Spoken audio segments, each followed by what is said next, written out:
লেবাননে যেটা হয়েছে, আমরা যেই এলাকায় আমাদের মিশন ছিল সেটা অলরেডি ওয়ার জোনের ভিতরে ঢুকে গেছে প্রায়। কাজে ওখান থেকে আমরা সাময়িকভাবে সরিয়ে একটা ছোট্ট অফিস নিয়েছি একটু উত্তরে, একটু কম বিপজ্জনক এলাকায়। সমস্ত লেবাননে এখন বিপজ্জনক, একটু কম বিপজ্জনক এলাকায়। এবং ওয়ার্ড অফ মাউথ কিছু ফোন টোনে মিলে সবাইকে তথ্য দেওয়া হয়েছে যে মিশন এখানে ট্রান্সফার হয়েছে, যে কোনো ধরনের সার্ভিসের জন্য তারা যেন সেখানে হাজির হয়।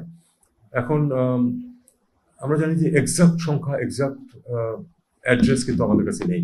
আমাদের যে কমিউনিটি আছে সেটা সবাই তো ঠিক সঠিক হতেও যায় না, সেটাও আপনারা জানেন।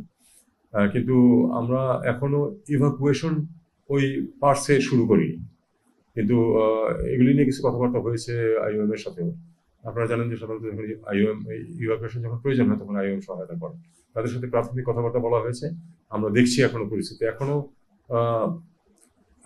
হতাহতের খবর আমার কাছে নেই। আমি জানি না তোমাদের কাছে। আচ্ছা, হটলাইন এবং হেল্পলাইন আছে। দেখা যাক, যদি যে কেউ সাহায্য চায় আমরা চেষ্টা করবো।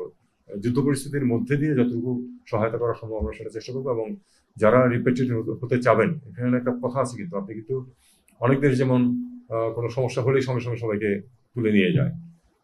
আমাদের ক্ষেত্রে সমস্যা যেটা হয়, আমাদের অনেকে আসতে চান না। 12 লাখ টাকা খরচ করে গেছেন, কাজেই তিনি দেশ